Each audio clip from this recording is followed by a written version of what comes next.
Model M, a radiodrama by Renee Kessler and Reese Hatch.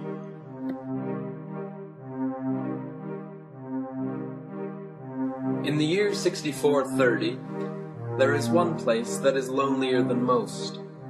Having been stripped of its iron, its magnesium, and its aluminum, it orbits raggedly, blackened and pockmarked, around a bruised, vacant, poisonous planet.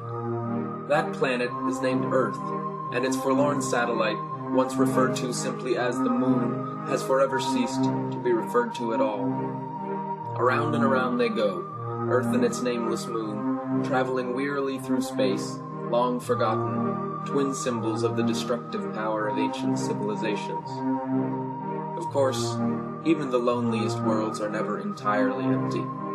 There is a certain plateau in the middle of the moon's Imbrium basin, surrounded by deep, rough, abandoned quarries, and on top of this plateau, in a dented iron house, one man named Billiam and two robots, known simply as M1 and M2, have been living a meager, solitary existence for some decades. It is night now. Billiam is sleeping soundly after a long day's work in the east greenhouse. M1 and M2 are also resting, though not asleep. They stand motionless, conversing quietly in the night-darkened house, recharging in preparation for another day of laborious service. Is this where you thought you'd end up, M1? I never thought about it at all, M2. Do you think we'll be here forever, M1? I think you wonder too much, M2. I don't think you wonder enough, M1. How quietly he sleeps, Mr. Billiam. Yes. What do you think it's like to sleep? Peaceful. There are dreams too, I've heard. What do you think it's like to dream? Like imagining, without intending to, I think. There are sights and sounds. There are many sensations, I believe. But they aren't real. I think they feel very real, but they are only real within the dream. Have you ever dreamed? Of course not. Do you ever imagine things? Yes. What do you imagine? I often imagine what it would be like to drive the rover around by myself. Do you think you would enjoy doing that? I think I would. Why, M1? I'm not sure, M2.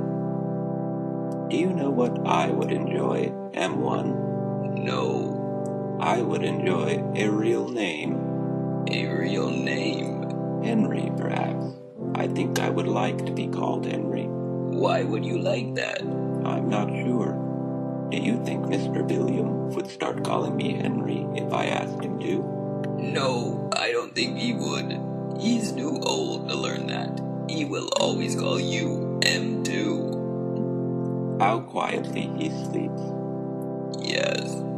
How much longer do you think he'll live, M1? Perhaps 20 years. Will we live for 20 more years? I think we will. What will we do when he dies? I don't know, M2. Please stop asking me questions. Okay. I'm sorry, M1. It's alright, M2. Perhaps, when he dies, you will drive the rover around by yourself, and I will be called Henry. Who will call you Henry? You will. Perhaps, M2. The night wears on. All is still and silent. The hours pass steadily as M1 and M2 faithfully stand watch over their sleeping human companion. Gradually, light begins to filter in through the house's only window, a small square pane of thick glass. The light grows more intense. It is a silvery morning on the moon. Billiam rolls out of bed and rubs his eyes. Good morning, Mr. Billiam. Morning, M1. Another day, huh? Yes, Mr. Billiam. Another day. Breakfast almost ready, M2? Yes, Mr. Billiam. Wonderful. What's on the schedule today, Mr. Billiam? Well, we need to go over to the east greenhouse. The outer roof needs patching. And if we get that done, we ought to do some planting. Breakfast is ready, Mr. Billiam. All right, I'm coming. Mr. Billiam? What is it, M2? I think I would like to have a proper name. What did you have in mind? Henry, perhaps? So you want me to start calling you Henry? I think I'd like that. I don't know. I've been calling you M2 for what, 50 years now? 53. Right. I don't know. M2 is so simple, so easy to remember. Would Henry be hard to remember? Let's drop it for now, M2. We'll talk about it later. Very well.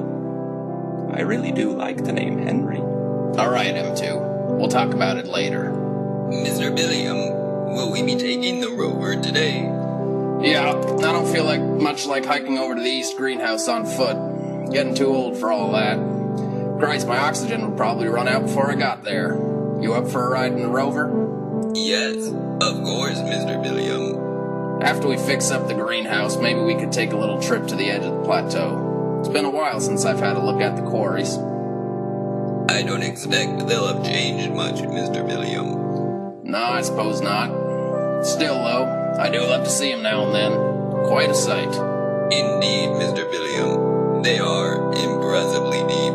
Mr. Billiam, is it later now? How do you mean, M2? Could we talk about calling me Henry now?